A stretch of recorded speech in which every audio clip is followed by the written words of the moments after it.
Radha Radha Kanja Viviha 1-1 Hare Jaya Radha Madhava Kanja Viha Gopijana Balaba Giri Varadhari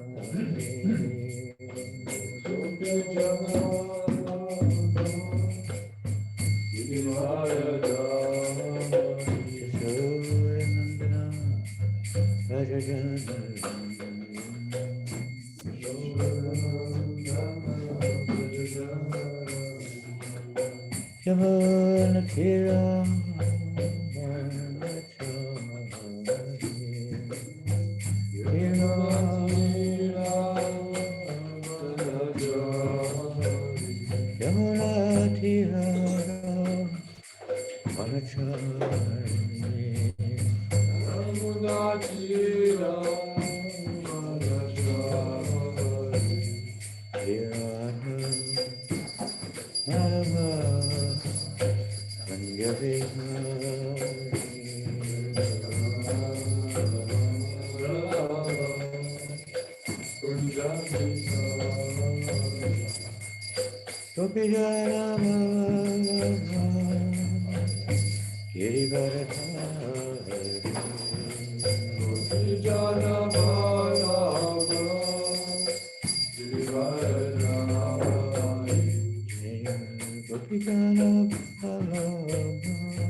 I have a box over here, big box.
Krishna Krishna Hare Hare,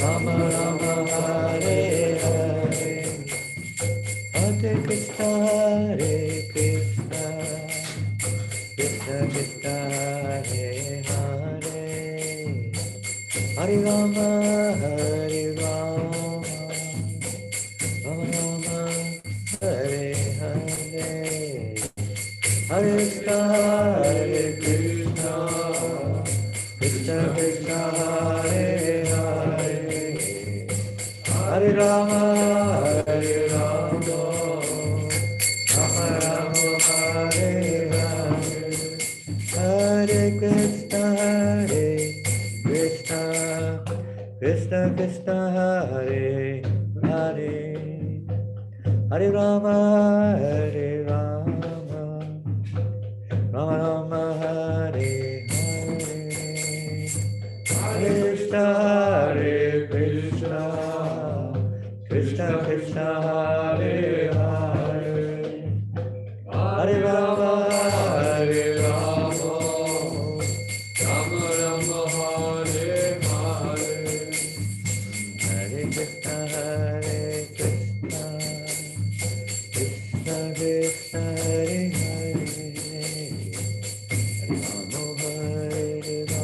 Rama Hare Rama, Rama Rama Hare Hare, Hare Krishna Hare Krishna, Krishna Krishna Hare Hare, Hare Rama Hare Rama, Rama Rama Hare Hare, Hare Krishna Hare Krishna, Krishna Krishna Hare Hare, Hare Rama Hare Rama, Rama Rama Hare Hare, Hare Krishna Hare Krishna, Krishna Krishna Hare Hare, Hare Rama Hare Rama, Rama Rama Hare Hare, Hare Krishna Hare Krishna, Krishna Krishna Hare Hare, Hare Rama Hare Rama, Rama Rama Hare Hare, Hare Krishna Hare Krishna, Krishna Krishna Hare Hare, Hare Rama Hare Rama, Rama Rama Hare Hare, Hare Krishna Krishna Krishna Hare Hare, Hare Rama Hare Rama, Rama Rama Hare Hare, Hare Krishna Krishna Krishna Hare Hare, Hare Rama Hare Rama, Rama Rama Hare Krishna Krishna Hare Hare, Hare Rama Hare Rama, Hare Hare, Hare Krishna Krishna Krishna Hare Hare, Hare Rama Hare Rama, Rama Rama Hare Hare, Hare Krishna Krishna Krishna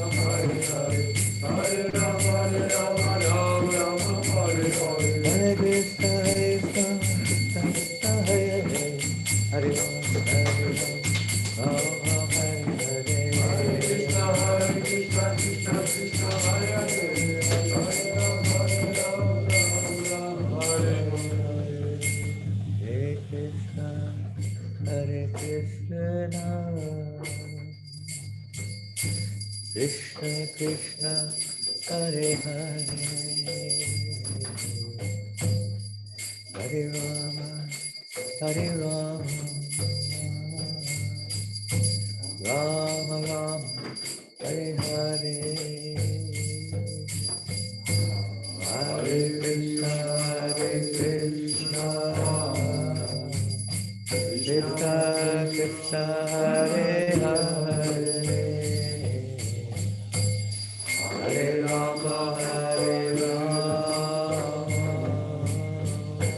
Rama Rama, Hare Hare. Jai Om Vishnupada Paramahamsa Parivajacharya Stata Sri Bhaktivedanta Swami Prabhupada Ki Ananta Kota Vaishnavindaki Namacharya Shahiras Mayapur ki. Name Sri Ho Sri Krishna Chaitanya. Prabhu Nityananda Shri Advaita Gadadhar Srivasadi Gaur Bhaktivinoda ki. Shri Radha Krishna Gopa Gopinath. Shamakunda Radhakunda Giri Govardhan ki. Shri Vrindavan Dham ki. Shri Mayapur Dham ki. Ganga Maya ki. Jamuna Maya ki. Tulasi Devi ki. Bhakti Devi ki. Samaveta Bhaktivinoda ki. Lord Chaitanya Haridam Sankirtan ki. Srihat Madanga ki. Dukhopada ki. Shri Gaunitai ki. Shri Raghunath Das Goswami Chiradoi Mahutsava ki. Abol Premanandi. All glorious to the assembled devotees. All glorious to the assembled devotees. All glorious to the assembled devotees. Giriraj Maharaj ki jai. All glorious to Shri Guru and Rango Vaishya Prabhupada.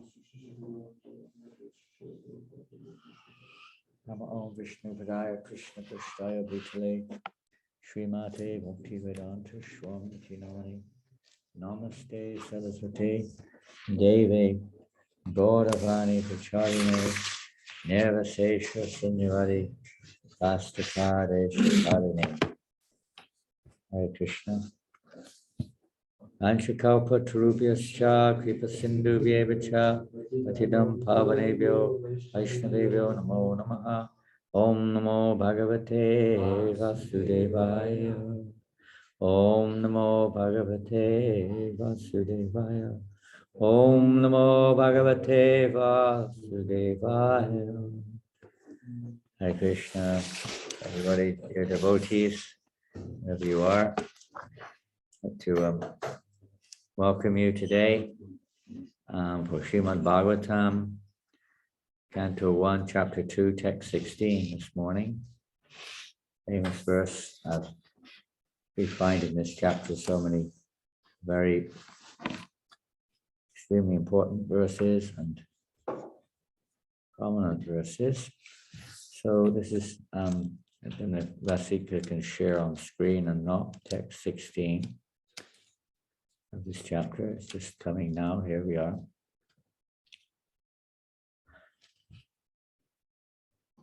Shu shu shu shatadanasya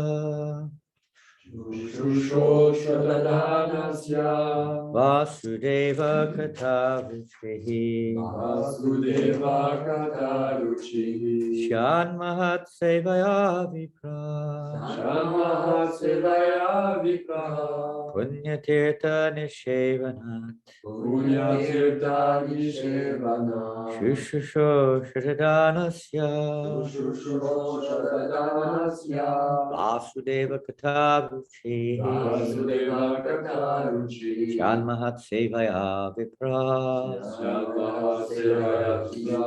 Punyatirtha Nishevaya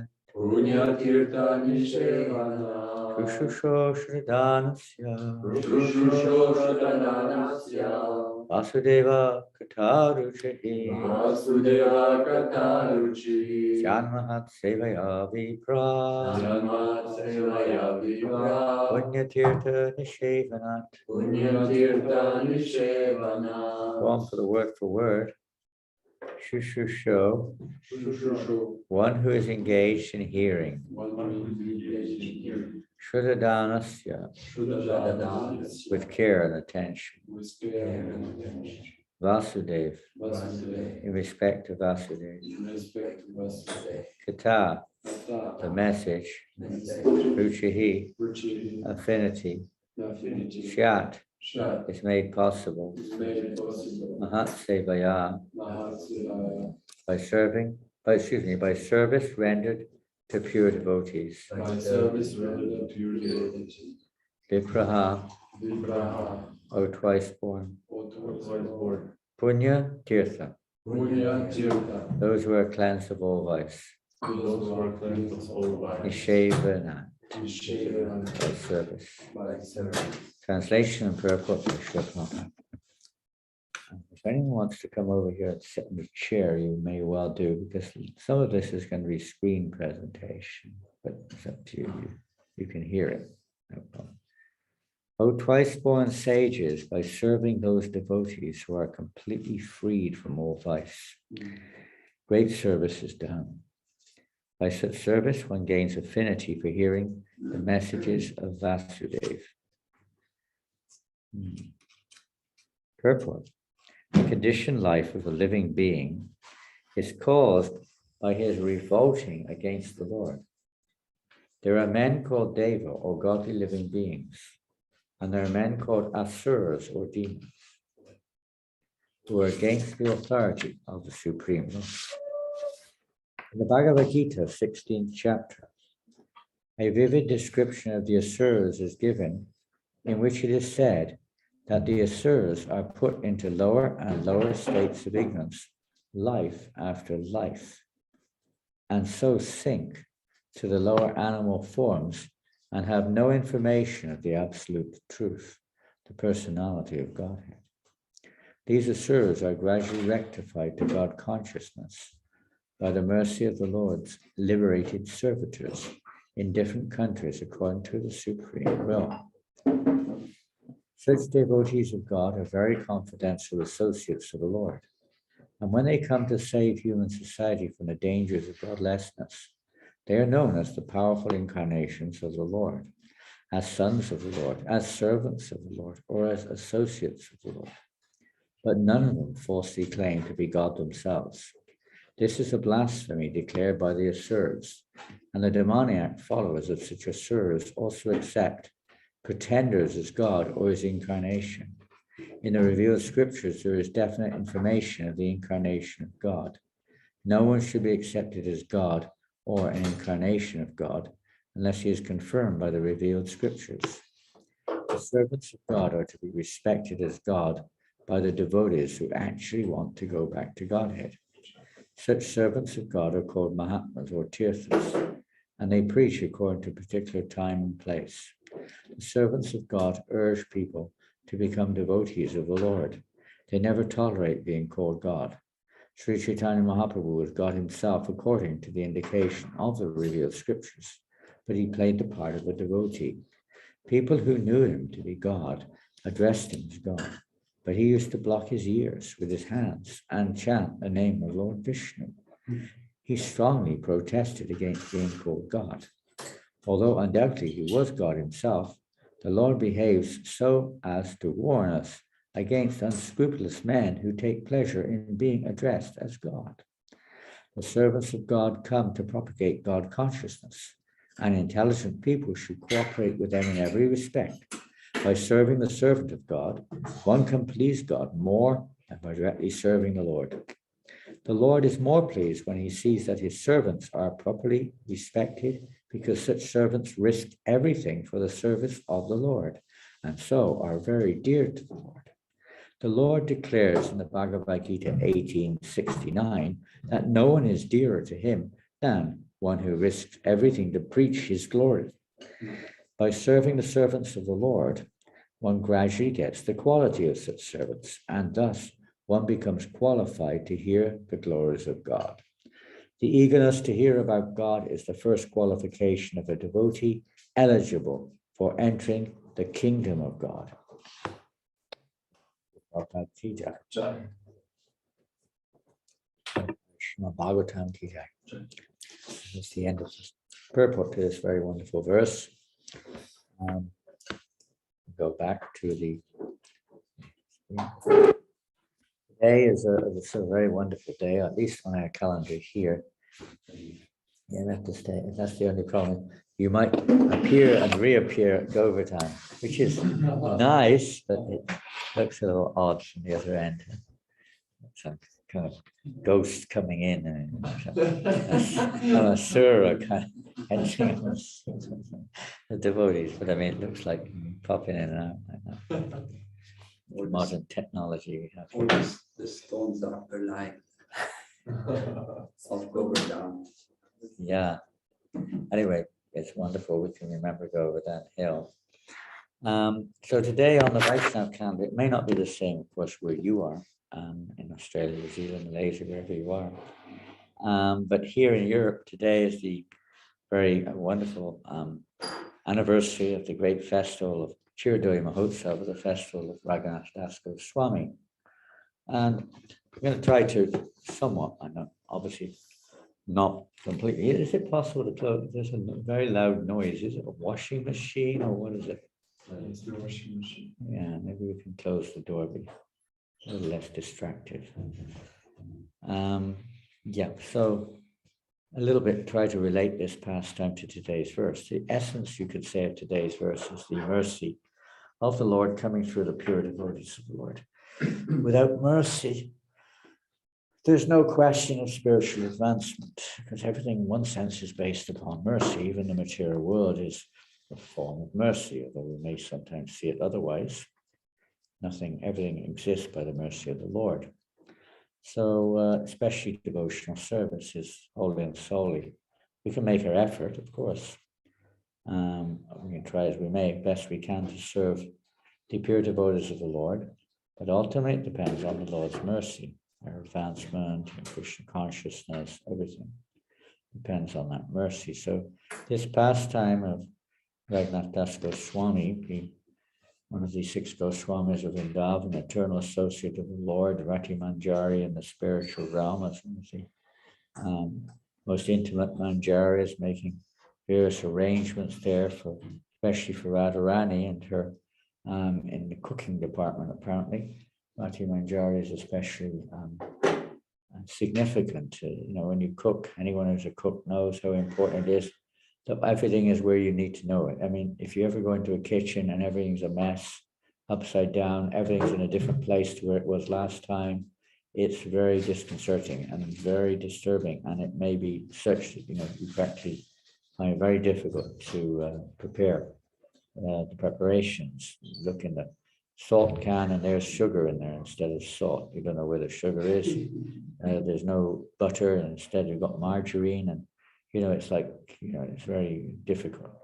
So, you have to, hopefully things are in order and everything's made nice arrangements. So everything's in place so you can nicely cook for the pleasure of Krishna. Any housewife or any cook knows that they like to have their kitchen in order. Their husband's not a cook. Sometimes, maybe, hopefully not. They may come in the kitchen and move everything around. And when you come back in, you can't find your spoons. You can't find the right pot. The pot's filthy and burnt milk in the bottom of the pot in the sink. The husband doesn't wash the pot, and so on and so forth, or vice versa, whatever it may be. Anyone who's a cook knows what it's like. So someone has to make sure everything is in order. And this is one of Raghunath Das Goswami or Rati Manjari's eternal, services to Srimati Radharani for her preparation. So this particular pastime is kind of related to that a little bit too, but it's particularly related to mercy, the mercy, how important it is to get the mercy of Guru. Lord Nityananda is Adi Guru, the original spiritual master. We have to go through Lord Nityananda if we want to approach Radha and Krishna. Even Lord Chaitanya Mahaprabhu is only accessible by the mercy of Nityananda Prabhu or the Guru, who is the representative of Nityananda. By serving Guru, one is serving Nitai. So today's pastime is a very wonderful one. We're going to be hearing that pastime now of how one can actually get this affinity or this opportunity to hear. And it's interesting in the word for word, it said very exact word Prabhupada uses here in the word for word, or whoever it is, with care and attention. This word, Shuddhadhanasya. Prabhupada doesn't say with care and attention, he says with affinity in the purport, in the translation rather. But with care and attention is very interesting. In other words, with rapt attention. And unless one is purified in heart, we hear this in the next chapter when Sutta Goswami says it. You hear this message now, as I have heard it, I will speak the same message to you. You should hear this with rapt attention. And message of Bhagavatam. Well, Prabhupada writes in the purport that, to hear with rapt attention, one has to be pure in mind. To be pure in mind, one has to be pure in action. To be pure in action, one has to be pure in one's eating, sleeping, mating, fearing, and so on and so forth. Everything, recreation, everything has to be pure. So the process of purification of the heart in order to hear with rapt attention, or in the translation, of the verse we just read with a great affinity. It may not be in the beginning, you could say, with, and the word affinity can take us across quite a wide spectrum of let's say, of relationship, ultimately leading to complete love, affection up to pure love. So at the beginning stage, we might say that that affection manifests by our taking seriously, hearing the message of Srimad Bhagavatam, regularly hearing Srimad Bhagavatam, and trying and actually hearing it. But even to hear it, the mind is so distracted, it has to become purified. So the whole system is to regulate one's life in such a way that we're not, first of all, not associating with impure substances or impure subject matters as much as possible, and as much as possible arranging our lives to remind us of Krishna, trying to rearrange the environment more and more in the mode of goodness and pure goodness eventually, but at least goodness, cleanliness, and pure sound vibrations, etc., association and so on, reading material, everything favorable for cultivating or purifying a consciousness so that we can hear with more attention when we chant the holy name or we hear Srimad Bhagavatam. But even there, the key is the mercy of the Lord. The mercy of and to attain that mercy of the Lord, one has to get the mercy of the Lord's representative. So today's subject matter particularly is focused on that point, getting the Lord's representative, mercy of the Lord's representative. So Nityananda Prabhu, although he's a supreme personality of Godhead, playing the role of server to God, you could say, in other words, introducing others to Krishna consciousness, guiding others in that Krishna consciousness, pleasing Krishna in so many ways, of course, at the same time. But his role in this world particularly is to introduce others to Krishna consciousness, connecting everyone and guiding them on their path back to Godhead. And in relationship to Gaur Leela, Lord Chaitanya's Leela, which Prabhupada mentioned the purport, even Lord Chaitanya Mahaprabhu would block his ears if anyone called him the Supreme Lord. He would block his ears, Vishnu, Vishnu, Vishnu. He didn't want to hear that, although he is the Supreme Personality of God, but he's playing the role of devotee. And Nityananda Prabhu also is playing the role of devotee of Lord Chaitanya. And the story goes, we'll go through the story. I'm not expecting you to screen share. Not sure. Yeah, here we go. I think. I'm going to start with, I'm going to screen share. No, I will screen share because, can I screen share?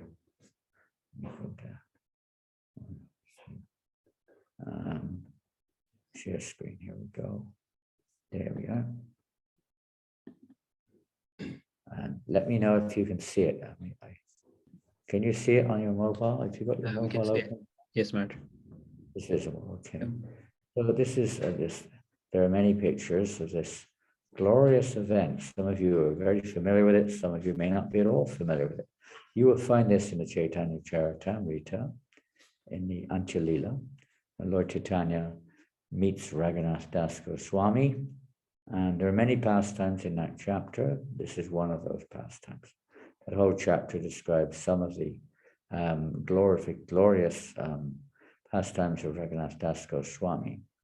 And one of those, and the most significant one, is this Dahi festival. It's not just about eating a couple of bowls of Dahi or yogurt. It means chip rice and yogurt, basically speaking. Chidra, chira. Different names are there for chip rice. And Dahi is usually the term we understand means in Bengali for yogurt. So it's a chip rice and yogurt festival. But it's not just a chip rice and yogurt festival. There's many other preparations were also there. One goes deeper. As you can see on this picture, there appear to be large trays of various kinds of fruits and various other items. And the whole day was a big festival, huge festival. Lord Nityananda had been in Panihati, is a village on the bank of the river Ganga, just north of Calcutta. Lord Nityananda had been in, maybe we're going to come to that, I'm not sure when we go through it. Let's see, we'll go through the slides. Lord Nityananda Ram Ki Jai. So this is the pastime of getting the mercy of Lord Nityananda. Nityananda Vaduta Sapate Hagar, Chaitanya Radasya Preme Haila Pagal. Sri Nityananda, the wandering mendicant, is the foremost of all the associates of Lord Chaitanya. He is the gateway through which all service must pass. He became mad in the ecstasy of service to Lord Chaitanya. So you can see this on the screen. I don't need to repeat it. From the Adi Leela. Nityananda Maham Naumi Sarvananda Karam Param Harinama Padam Devam Avaduta Shiromanim. I bow down to the Supreme Personality of Godhead, Sri Nityananda Prabhu, who is the awarder of the highest joy of all, the bestower of the holy name and the crest jewel of all Paramahamsa mendicants. Very important personality in our spiritual lives. Nityananda Balite Hai Krishna Premodai Olaya Sakalonga Shubangavai. Simply by talking of Nityananda Prabhu, one awakens his love for Krishna. Thus all his bodily limbs are agitated by ecstasy and tears flow from his eyes like the waters of the Ganges. I'm not going to read the 12 names of Nityananda Prabhu this morning. Time is not allowing everything. There's a beautiful painting of Lord Nityananda. Nityananda Ram Ki Jai. These are the names of Lord Nityananda, and very wonderful.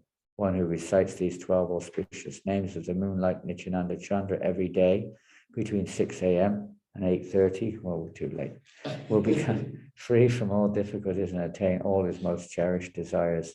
Very soon he will receive the mercy of Sri Chaitanya Dev. If you're in England, it's still good timing. And anyway, our clocks here are wrong. I mean, actually speaking, it's probably about 7 o'clock by the movements of the sun. So we could read it, but we won't. That's another time. Samsara parahai bhaktira sagare yeda vivese bhajuka nitai chandere. Those who wish to cross the ocean of material existence and drown in the ocean of devotional service should worship Lord Nityananda. Maybe some of you would like to drown in the ocean of devotional service. I'm not going to go off screen to see how many hands go up, but I would imagine some of you would like to drown in the ocean of devotional service. Right now we're drowning in the ocean of illusion, the material ocean, and we know the effects of drowning in that ocean. Not very nice. So if we want to cross over this ocean of material existence to the other side, the Raja River, to the spiritual realm, we have to worship Lord Nityananda.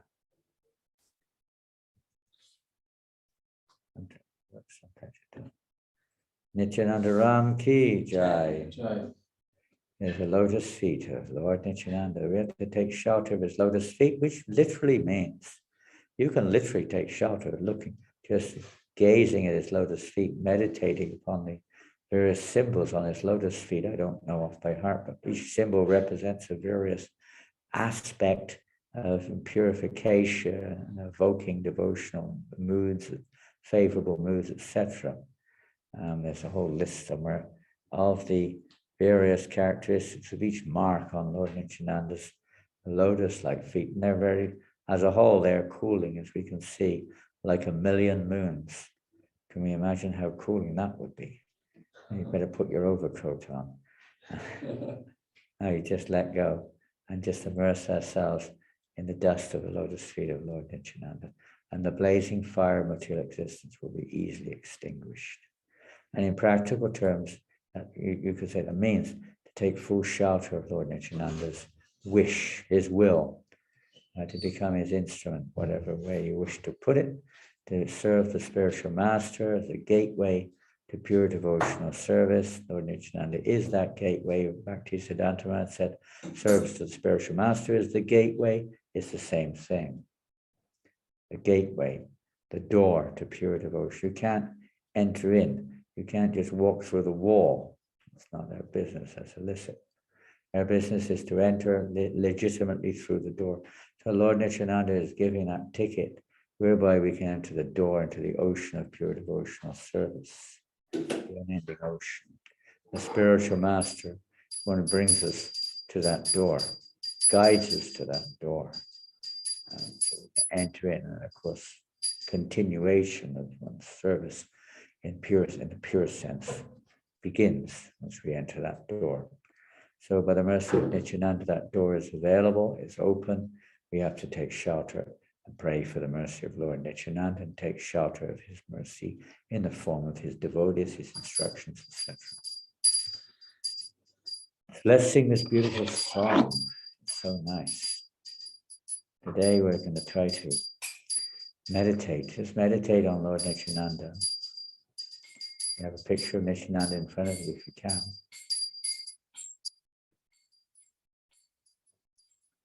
Nitai padakam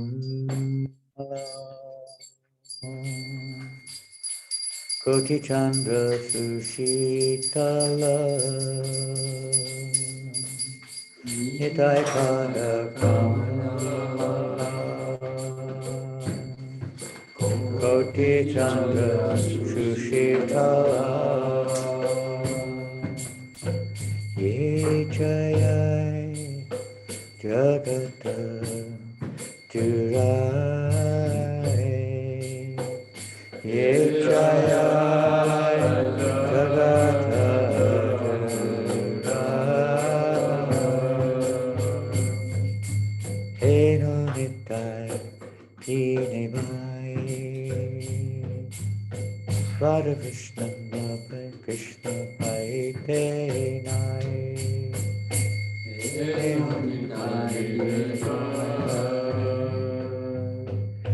Radha Krishna Paite Dida Koi Daro Nitai Pai Dida Koi Daro Nitai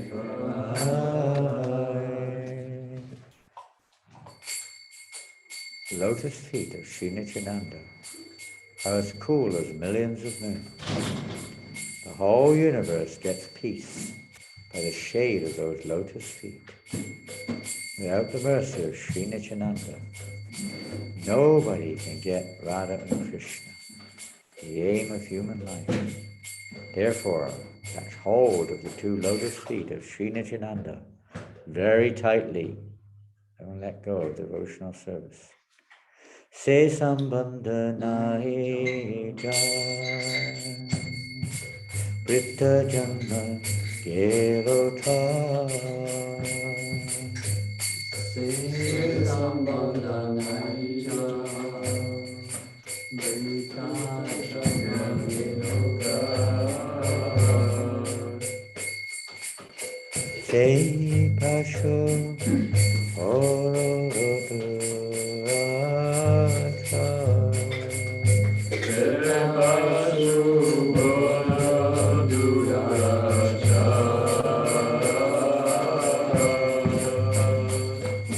Nisaina Purilomo Pe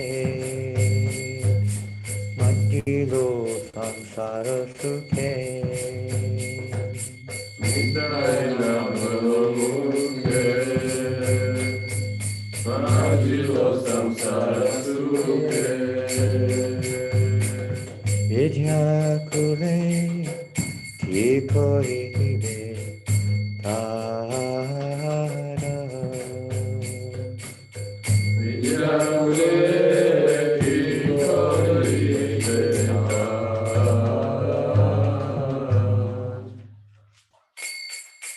One who has not established a relationship with Nityananda is a two-legged animal, a great beast.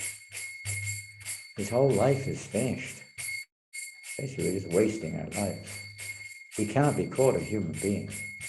He never utters the name of Sri Nityananda. He's always immersed in enjoying material happiness and has forgotten Sri Nitai.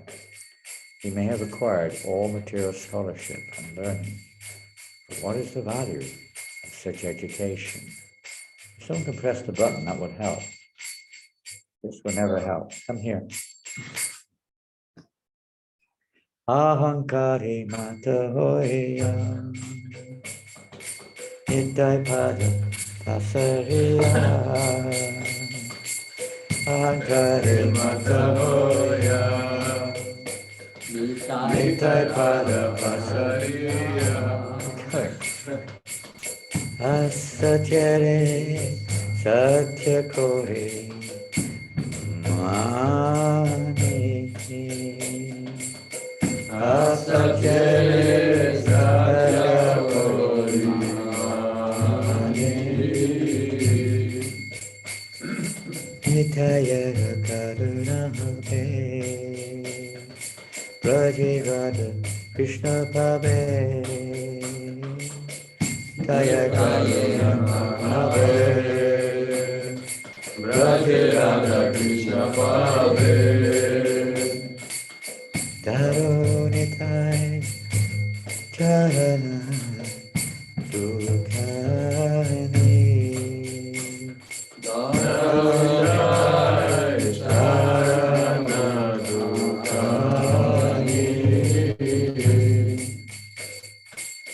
They are so puffed up with their mundane education and scholarship. They are never humble at all. They've forgotten the lotus feet of Sri Nitai because of their false ego and pride. They are completely under the clutches of Maya. They accept the untruth as truth. If Sri Nityananda showers his mercy upon someone, he will get Sri Radha and Krishna in Brajabhumi.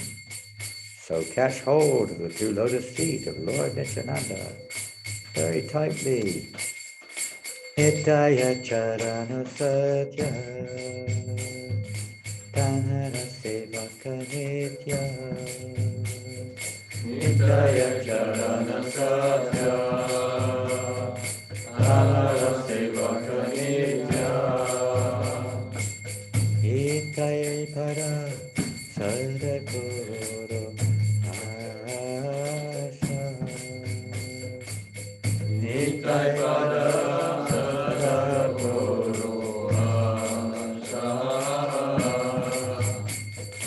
Narottama Bharadukhi Nitai More Karosuki Vakoranga Charanena Asha Narottama Bharadukhi Nitai More Karosuki Vakoranga Charanena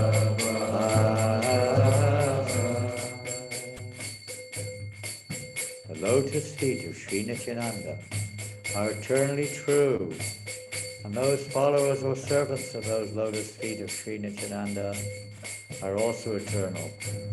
Always aspire for the lotus feet of Sri Nityananda. Srila Narottam Das Thakur says, I am very distressed and an unhappy person. I'm drowning in this dreadful ocean of material existence. Oh Sri Nityananda Prabhu, please make me very happy. Please keep me at your lotus feet. Oh, Hare Krishna, Hare Krishna. Oh, that one. Oh, Krishna, Krishna, Hare Hare. Hare Rama, Hare Rama. Rama Rama, Hare Hare. Hare Krishna, Hare Krishna. Krishna Krishna Hare Hare Hare Rama Hare Rama Rama Rama Hare Hare Hare Krishna Krishna Krishna Hare Hare Hare Rama Hare Rama Rama Rama Hare Hare Hare Krishna, Krishna Krishna, Hare Hare, Hare Rama, Rama Rama, Hare Hare. Hare Krishna, Krishna Krishna, Hare Hare, Hare Rama, Rama Rama, Hare Hare. Hare Krishna, Krishna Krishna, Hare Hare, Hare Rama, Rama Rama, Hare Hare. Nityananda Ram ki jai. One day, Sri Gaurasundar, the Supreme Lord, in the form of a human being, sat down with Nityananda in a solitary place. The Lord said, "Listen, O magnanimous Nityananda, go quickly to Navadvip. I have personally promised to inundate the fools, the fallen, and the poor in the happiness of ecstatic love. If you also remain silent like a Muni and renounce your magnanimous nature, then tell me, who will deliver the fools and the wretched souls who have fallen into material life? Bhakti rasadata tumi sambhavile tabi avatara vaki nimite karile." You are the distributor of the mellows of devotional service. If you hide them, then what is the use of your incarnation in this world? Now, if you wish to fulfill my promise, then you should go to Bengal without delay. Deliver the foolish, wretched, fallen, and distressed persons by giving them devotional service. Nityananda yagyadila dyahago tadeshe anargala prema bhakti kariha prakashe.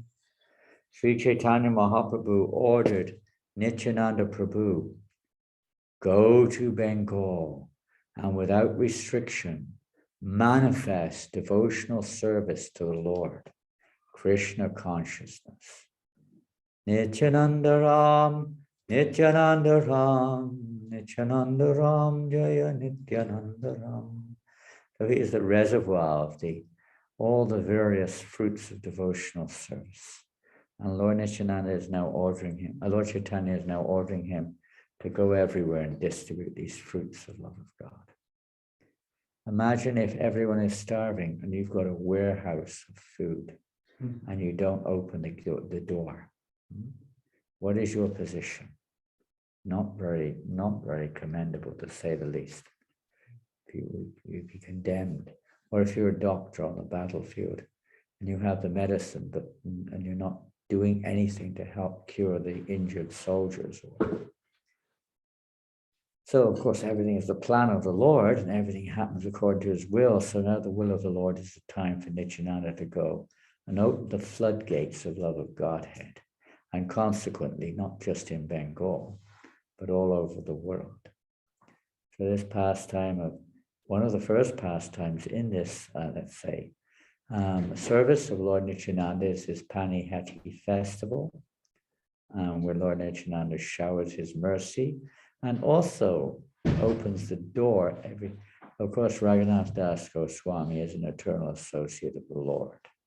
His business of coming into this world is to assist the Lord in his mission, is internal and external, but particularly in terms, you could say, of the external, his mission to assist in the spreading of Krishna consciousness, or let's say, evoking the desire in people to develop or awaken their love of God, to go back to God. So up to this point, Nityananda, you could say, had not been particularly engaged in that activity of spreading the fruits of love of Godhead, and neither had Raghunath Das yet absorbed himself in his eternal service to the Lord, Lord Chaitanya Mahaprabhu, in assisting him in this mission of Sankirtan. So both of these activities are manifest in this particular pastime of Chiradoi Mahotsav. Our Lord Nityananda awakens this, let's say, giving this freedom this blessing, this permission now, let go, freedom to totally take shelter of devotional service to Mahaprabhu. So this Nityananda, whoever sees the youthful Nityananda, whose beauty attracts the whole world, feels his eyes coolly refreshed. Wherever Lord Nityananda went, people came rushing to see him with agitated hearts, majestically walking like the best of elephants. Nityananda distributed the Lord's mercy to everyone. So after he left Puri, Lord Nityananda, making his way to Bengal, he took various diverted routes, left, right, and center. He didn't have a sat-nav, a GPS navigator. He was navigated by love of Godhead. We may take shelter of all these modern technological inventions, but they will not help us necessarily. They can if we use it in Krishna service, you could say, but in and of themselves, they will not help us in life's real goal. And we'll become attached, dependent on temporary things. Nityananda was, of course, people would see him like a madman or something, Avadut, Nityananda Avadut. But his madness was in ecstatic love of God, completely absorbed in meditating on his Lord, Chaitanya Mahaprabhu, and the holy name, loving mellows of devotional service and song, and completely oblivious practically to day or night or where they were, going here and there, spreading the holy name. And eventually arriving in Bengal, and then eventually, well, let's see what our time is. We haven't really got enough time. I love to sing this song, Nadia Godume Nityananda Mahajan, Patiyachi Namahata Jiva Karan. We'll sing it at the end if we have time. Let's sing. Nadia Godume, what a beautiful song. This eventually arrives in Panihati, as we heard, on the bank of the Ganga. And there with his many, he wasn't alone, by the way, he was traveling with many of his eternal associates in the form of devotees in Lord Chaitanya Sankirtan, the Gopalas, the spiritual realm, different types of coward boys who assist in their various pastimes in Golok Vrindavan, expand themselves in Gaur Lila to reciprocate loving exchanges with Nityananda and fulfilling his particular whatever pastimes he's performing. So he arrived on the bank of the river Ganga with thousands and thousands of followers, and Gopals and so on. So this is the place in Panihati where this pastime took place. Shrine there. And here we see Nityananda sat amongst, this is the painting, amongst many of his followers. They're sitting. This is taking us forward a little bit. These are two paintings of this pastime of Nityananda. And we're going to read now and hear about this wonderful pastime. I'm just going to go off share screen. Stop here. And I'm going to now, we're going to read now. We're off screen now, Rasik? Okay. And I'm going to read now from Chaitanya Charitamrita. You don't need to, you have your book, or you have your Kindle, or you have your mobile, or whatever you use, you can follow. You don't need to put it on the screen.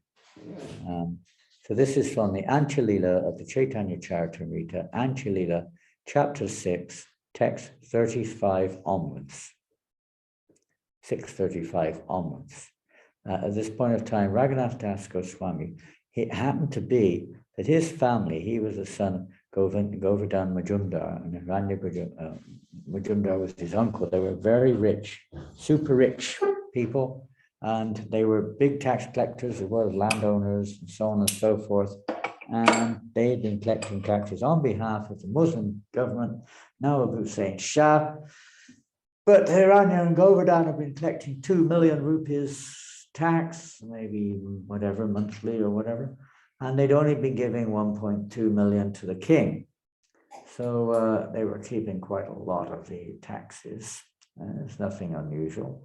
Even today, this type of mentality is there amongst most people, how to avoid paying tax to the government. So anyway, they were collecting a lot. They were working for the government. They were Hindus, devotees still. The king employed them. So they were living near Panihati. And there was one local Muslim,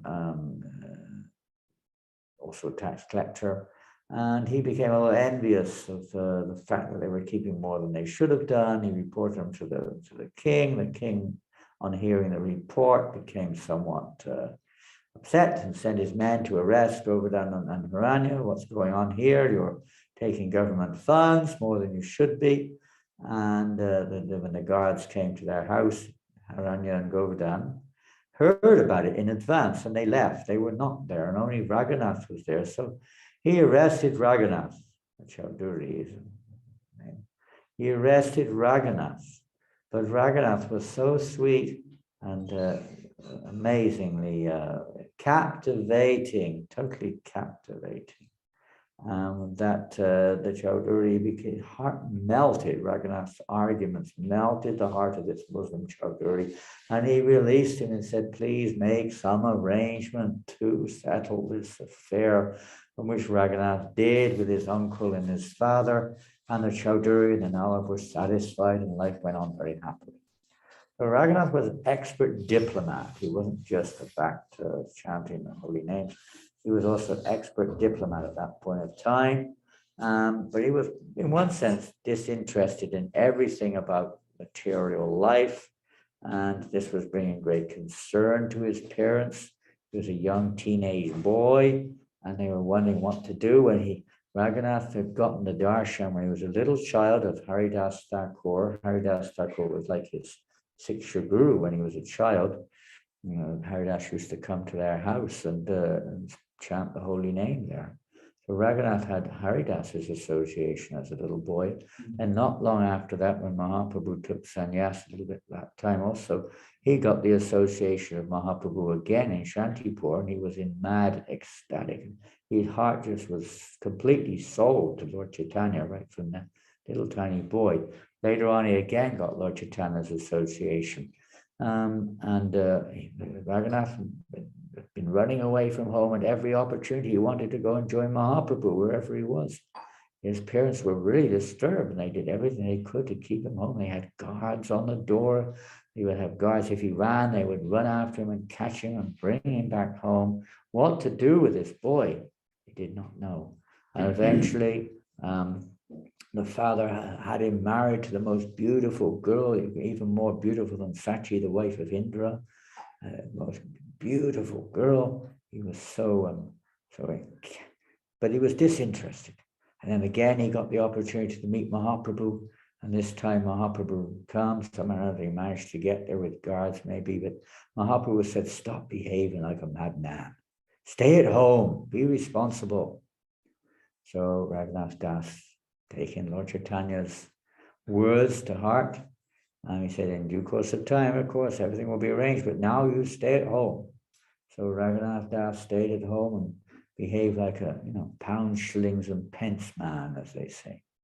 Responsible family member, the only heir to his parents and uncles, not to the uncle, but to his father, the only heir to the riches of his father.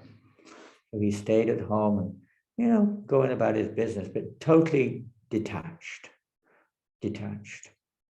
But still, after some time, he was trying to escape and what to do. So we're going to take the story up there. In this way, Raghunath Das passed 1 year exactly like a first-class business manager, but the next year he again decided to leave home. He got up alone one night and left, but his father caught him in a distant place and brought him back.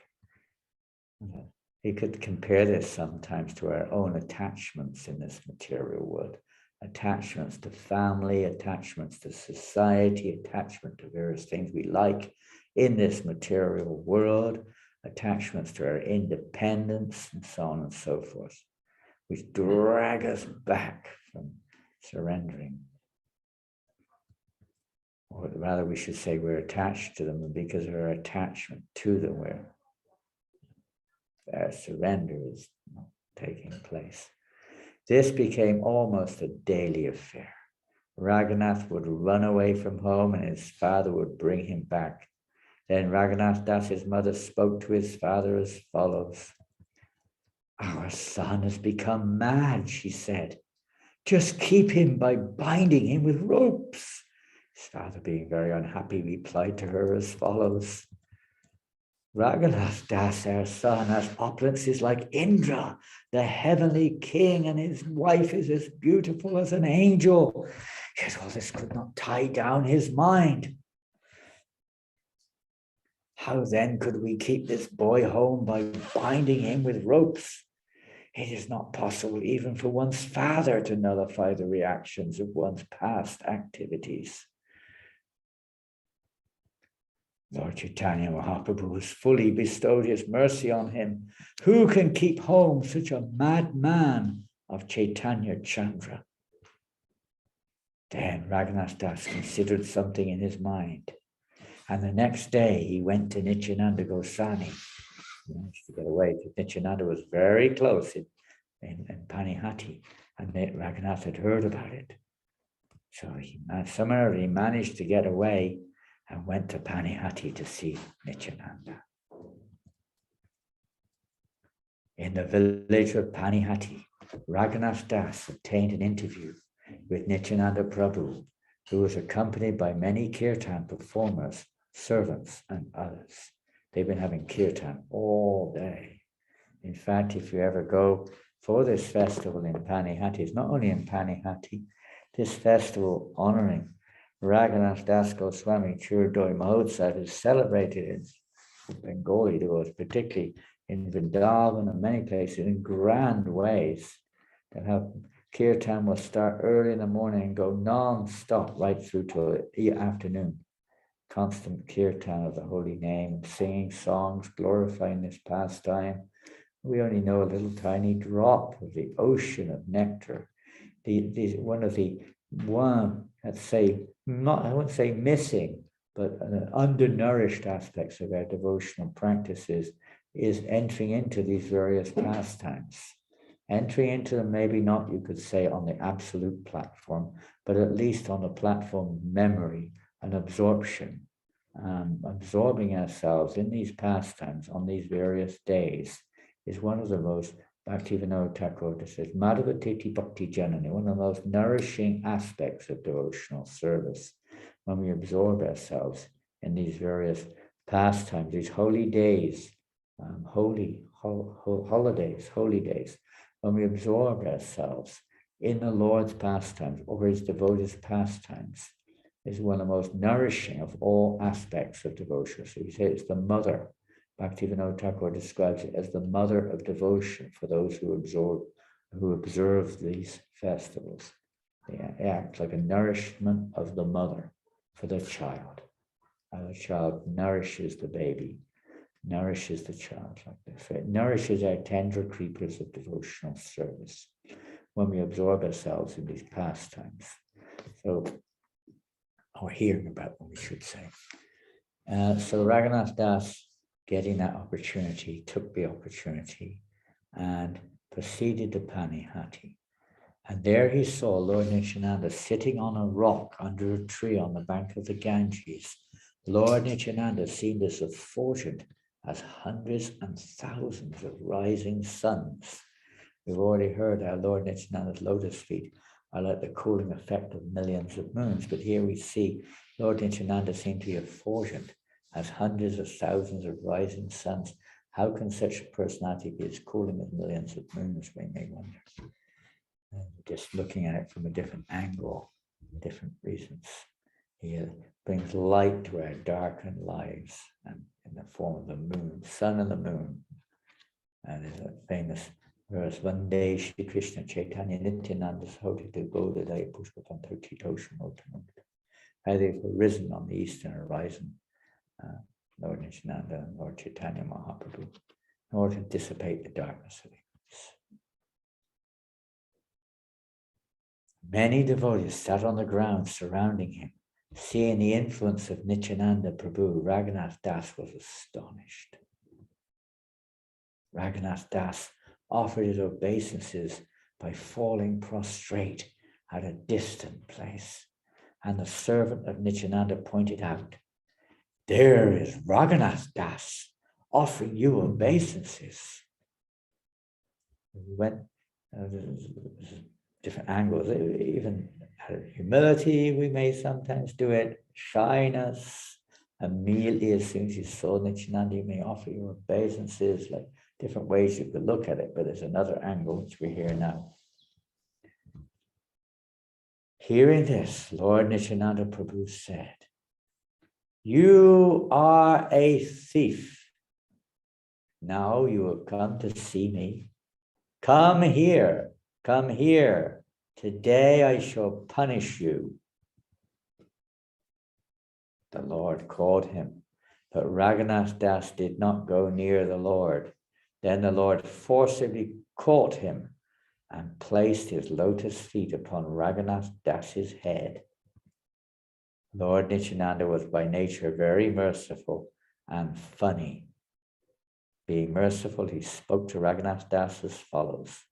So this pastime can be seen in different ways, particular aspect of it, that we've just heard a little bit about how Raghunath Das's family were usurping government funds more than they should have been. They were keeping. This would be considered to be a crime, kind of a theft. One aspect, external.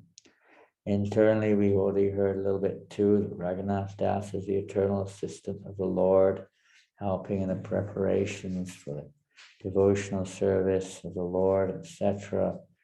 Up to this point, had not manifested in his heart. He was keeping them in his heart. There's time, don't be a thief, don't keep it thinking it's yourself, your own property. Everything belongs to the Lord. Everything should be used in his service. We sometimes think that when we get something, then that's my reward or mine, but we don't have it. Everything is to be used for the pleasure of Krishna. And everyone's got this potential, but we're misers in this world, we're thieves, claiming something belongs to us that doesn't belong to us. We think this body is mine, we want to do what we want with our body, and so on and so forth. This is the mentality of a thief. Perhaps we don't look at it like that, but it is. Everything belongs to Krishna. Everything is meant for his pleasure. So like that, Nityananda is saying, "Well, come, now is the time. Open up. The fruits, the jewels of love of God have to be distributed." So he's calling him like that. But perhaps the most easy to relate to aspect, significant aspect is that we've seen up to this point of time that Raghunath Das has been trying to achieve the association of Mahaprabhu. He's been trying to get freed of the bondage of material existence. He's been trying to get the lotus feet of Chaitanya Mahaprabhu as his only shelter, but somehow or another he wasn't able to get there. And this is the secret here. Nityananda is saying, you think you can get Chaitanya Mahaprabhu without my mercy? You can. Lord Chaitanya's lotus feet are my property. You can only get those lotus feet by my mercy. They belong to me. Lord Nityananda is the proprietor of the mercy of Chaitanya Mahaprabhu. Cannot get it any other way. We can put on a show, but Lord Chaitanya will not bestow that mercy on them. So it's only by going through Nityananda that we can get that most valuable, how to describe, that jewel of pure devotion, that jewel of the lotus feet of Mahaprabhu. So anyone who tries to go directly to Mahaprabhu is a thief, because he's trying to steal that which doesn't belong to us. It belongs to Nityananda. And only when Nityananda gives that, let's say that, his blessings, his mercy, can we also gain the shelter of the lotus feet of Mahaprabhu. If you're a thief, you're staying at a far distant place. Thieves, they generally, they're very sly. They have to keep at a distance. They view things very carefully, not to be noticed, and so on and so forth, in disguise, and so on and so forth. But like that, Raghunath Das was staying at a distance. So in various ways, Nityananda is calling him a thief. Come here, I'm going to punish you because you're a thief. Yes, in devotional service, we all come as being thieves. And there is some tapa, some austerity has to be. There's a form of punishment to atone or to rectify our mentality, seeing ourselves as the center or whatever it is. So a certain appropriate punishment is required to cause that change of heart. So similarly here, a punishment is now going to be inflicted. It's an unusual punishment, but it's a very appropriate one. He spoke to Raghunath Das as follows. You are just like a thief, for instead of coming near, you stay at a distant place. Now that I have captured you, I shall punish you. Make a festival and feed all of my associates yogurt and chip rice. Hearing this, Raghunath Das was greatly pleased. Of course, we may say this doesn't sound like much of a punishment. It wasn't necessarily a difficult one for Raghunath Das to achieve with his wealth and facilities and so on to provide such a festival. So it may be seen a little differently, but this is the principle. We accept the will of Lord Nityananda and make that our life and soul. That is our success. And there's a mission of Lord Chaitanya, distribute this chip rice and yogurt or whatever it is, distribute it to everyone. And we'll see as this pastime unfolds, the mentality of one who is eligible to receive the lotus feet of Lord Chaitanya Mahaprabhu through the mercy of Nityananda. Raghunath Das immediately sent his own men to the village to purchase all kinds of eatables and bring them back. He had many men with him when he went there. Raghunath Das brought chip rice, yogurt, milk, sweetmeats, sugar, bananas, and other eatables and placed them all around. And if it's not too late, wherever you are, either maybe it's tomorrow festival or still the day is not that old, you can still do it, maybe, I don't know. You can do this. You can make this nice offering and offer it to their lordships, their pleasure. As soon as they heard that a festival was going to be held, all kinds of Brahmins and other gentlemen began to arrive. Thus, there are innumerable people. You probably noticed this in your temple, that when there's a festival, somehow or another, people turn up from everywhere and anywhere, especially at Prasadam time. And if devotees or people they haven't seen for years, they come out the woodwork, so they say, out of the jungle. And there they are, thousands of people suddenly turn up. We heard there was a festival, all come to take part in one way or another in the festival. Usually the prasadam honoring section of the festival is very popular. Seeing the crowd increasing, Raghunath Das arranged to get more eatables from other villages. He wasn't like, oh, what are you doing here? Go away. We haven't cooked enough. If I give you some, I won't get enough. And I did all the work. You don't deserve any. He didn't have that mentality at all. He just saw one person has come, we got to cook more.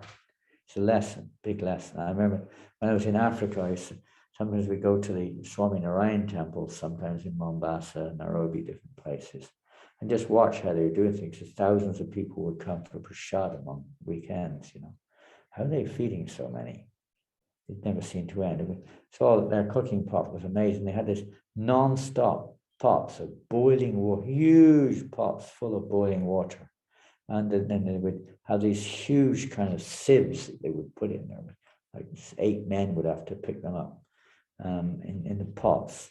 And then they would throw the rice in. It would cook within about 5 minutes. And as soon as one enormous quantity of rice was finished already, they had practically another pot of hot rice ready to serve like this. And they had dal boiling non-stop in other pots. There was always prasadam available. Not that everything's finished now, we have to start again. They were on the ball completely, and they had this boiling water, so rice would boil very quickly. It'd be in a sieve, so they would just pick it up, drain it, put it in the serving containers and take it away. Seeing the crowd increasing, Raghunath Das arranged to get more eatables from other villages. He also brought 200 to 400 large round earthen pots, clay pots. Ideally, this is done in clay pots. Nowadays, we do it in plastic pots. He also obtained 5 or 7 especially large earthen pots, and in these pots, a Brahmin began soaking chip rice for the satisfaction of Lord Nityananda.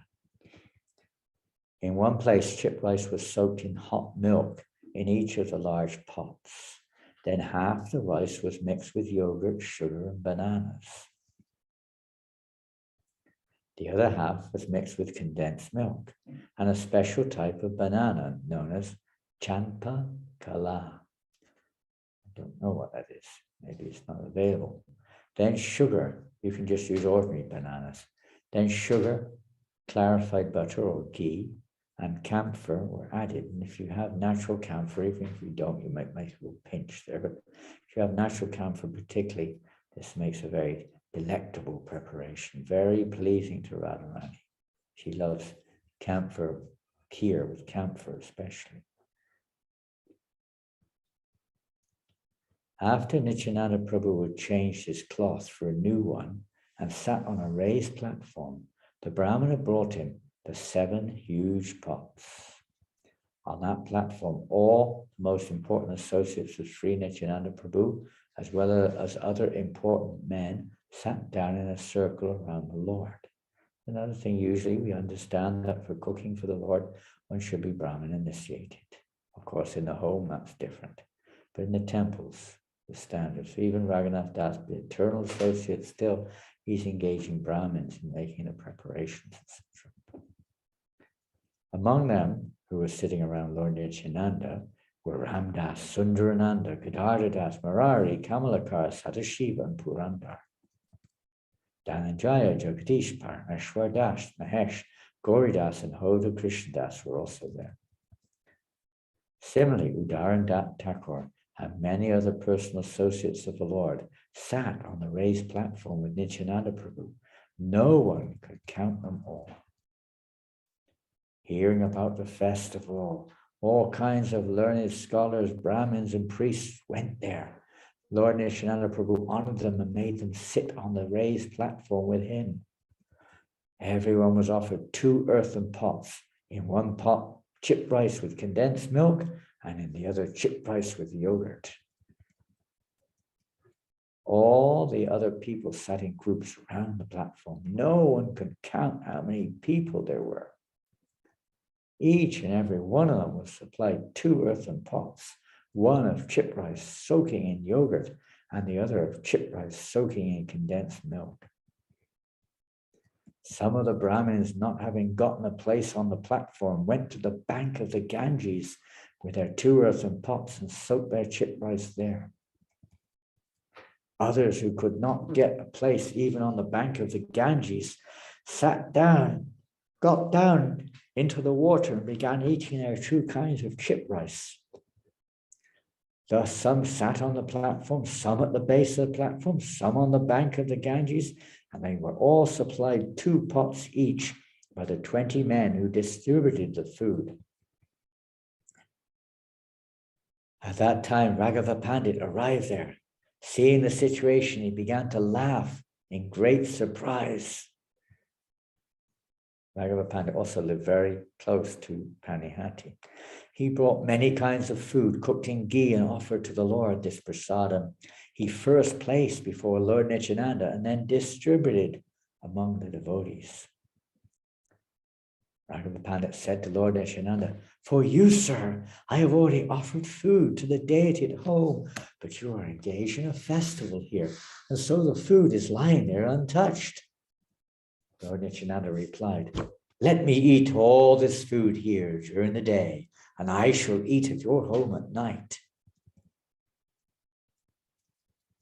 I belong to a community of cowherd boys, and therefore I generally have many cowherd associates with me. I am happy when we eat together in a picnic like this by the sandy bank of the river." I have to organize this today on a sandy bank of the Rhone. River Rhone? Yeah, the river, yeah, bank of the river. Rhone is very close also. And there's so millions of people, all the people from Lyon, we're in Lyon, millions of people are coming to our festival today. We've got 100 devotees already preparing all the sweet, all the chip rice and yogurt, right? We just bought 10,000 liters of yogurt, right? It's already arrived. The whole street is just full of people out here preparing the yogurt and chip rice and everything.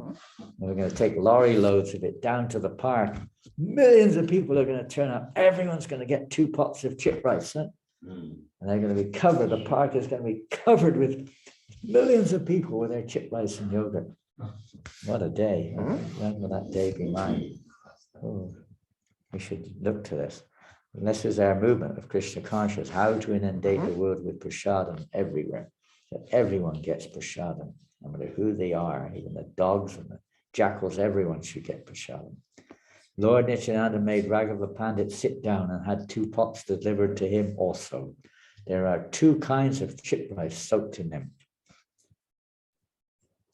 When chip rice had been served to everyone, Lord Nityananda Prabhu in meditation brought Sri Chaitanya Mahaprabhu there. In meditation, Lord Chaitanya couldn't resist it. He came to the magnetic calling of Nityananda, who so ecstatically engaged in this festival. And when devotees dancing and chanting, when they're actually dancing and chanting in Krishna consciousness, then Lord Chaitanya, Nityananda, all of his associates, we may or may not have experienced or appear to experience their presence, but they're there ecstatically dancing and chanting. When Chaitanya Mahaprabhu arrived, Nityananda stood up. They then saw how the others were enjoying the chip rice with yogurt and condensed milk. They loved to see people taking prasadam. From each and every pot, Lord Nityananda Prabhu took 1 morsel of chip rice and pushed it into the mouth of Chaitanya Mahaprabhu as a joke. They were going, the majority of us couldn't see what was going on. It was just like picking up prasadam from someone's pot or plate, pushing it into nowhere, and it was disappearing. Sri Chaitanya Mahaprabhu, also smiling, took a morsel of food, pushed it into the mouth of Nityananda, and laughed as he made Lord Nityananda eat it. Something's burning. In this way, Lord Nityananda was walking through all the groups of eaters, and all the Vaishnavas standing there were seeing the fun. Hope it's not burning. You're burning the chip rice. No one could understand what Nityananda Prabhu was doing as he walked about. Some, however, were very fortunate. They could see that Lord Chaitanya Mahaprabhu was also present. Then Nityananda Prabhu smiled and sat down. On his right side, he kept 4 pots of chip rice that had not been made from boiled paddy. Lord Nityananda offered Chaitanya Mahaprabhu a place and had him sit down. Then together the 2 brothers began eating chip rice. Seeing Lord Chaitanya Mahaprabhu eating with him, Lord Nityananda Prabhu became very happy and exhibited varieties of ecstatic love. Lord Nityananda Prabhu ordered, all of you eat, chanting the holy name of Hari, Hari, Hari. Immediately the holy names, Hari, Hari, resounded, filling the entire universe. When all the Vaishnavas were chanting the holy names, Hari, Hari, and eating, they remembered how Krishna and Balaram ate with their companions, the cowherd boys, on the bank of the Jamuna. Sri Chaitanya Mahaprabhu and Lord Nityananda Prabhu were extremely merciful and liberal. It was Raghunath Das's good fortune that they accepted all of these dealings. Who can understand the influence of and mercy of Lord Nityananda Prabhu? He's so powerful that he induced Lord Sri Chaitanya Mahaprabhu to come eat chip rice on the bank of the Ganges.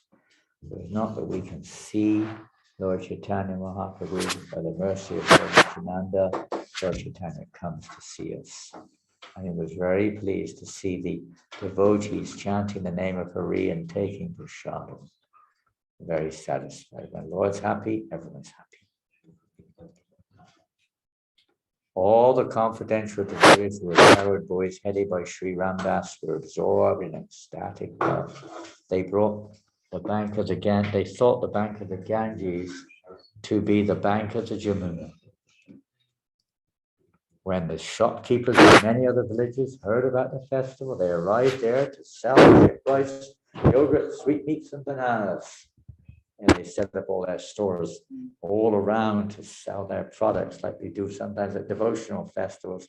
Devotees come from, you haven't seen them all year, they turn up with their trinkets and their homemade biscuits and all sorts of things, try to make a bit of money at the festival. As they came bringing all kinds of food, Raghunath Das purchased it all. He bought everything. No matter who they were, he just bought it all. and he gave them their price for their goods, and then he fed those very same persons the very same food back again. He bought it, had it prepared, and then gave it back. It's free prasad. Anyone who came to see how these funny things were going on was also fed chip rice, yogurt, and bananas. So Krishna will provide. Prabhupada one time wrote a letter. Every single temple of ISKCON, there must always be fresh prasadam available for at least 10 to 20 guests at every moment. Prabhupada gave this order in the 76, I think it was, early 77. He said, don't think that Radharani, she's in charge, not you, but she won't provide. After Lord Nityananda Prabhu finished eating, he washed his hands and mouth and gave Raghunath Das the food remaining in the 4 pots. There was food remaining in 3 other big pots for Lord Nityananda, and a Brahmin distributed it to all the devotees, giving a morsel to each. Then a Brahmin brought a flower garland, placed the garland on Nityananda Prabhu's neck, and smeared sandalwood pulp all over his body. When a servant brought betel nuts and offered them to Lord Nityananda, the Lord smiled and chewed them. With his own hands, Lord Nityananda Prabhu distributed to all the devotees whatever flower garlands, sandalwood pulp, and betel nuts remained. After receiving the remnants of food left by Lord Nityananda Prabhu, Raghunath Das, who was greatly happy, ate some and distributed the rest among his own associates. Thus I have described the pastimes of Lord Nityananda Prabhu in relation to the celebrated festival of chip rice and yogurt. Nityananda rested for the day, and when the day ended, he went to the temple of Raghava Pandit and began congregational chanting of the holy name of the Lord. Lord Nityananda first influenced all the devotees to dance, and finally he himself began dancing, thus inundating the entire world in ecstatic love. Lord Chaitanya was observing the dancing of Lord Nityananda. Nityananda could see this, but the others could not. The dancing of Lord Nityananda Prabhu is like the dancing of Chaitanya Mahaprabhu, cannot be compared to anything within the 3 worlds. No one can properly describe the sweetness. After Lord Nityananda rested, Raghava Pandit submitted his request. The Lord takes supper. He sat down for supper. And Lord Chaitanya also sat down there. Lord Raghava Pandit bought all the prasadam the brothers did, and then before the 2 brothers, and then distributed the prasadam to all the devotees. There were so many preparations, delicious preparations. Raghava Pandit and his wife had prepared for the pleasure of Lord Nityananda. And it goes on and on. There's one last thing here.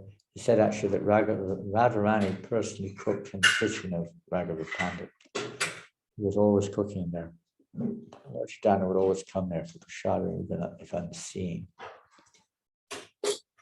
Everything was so sweet, aromatic.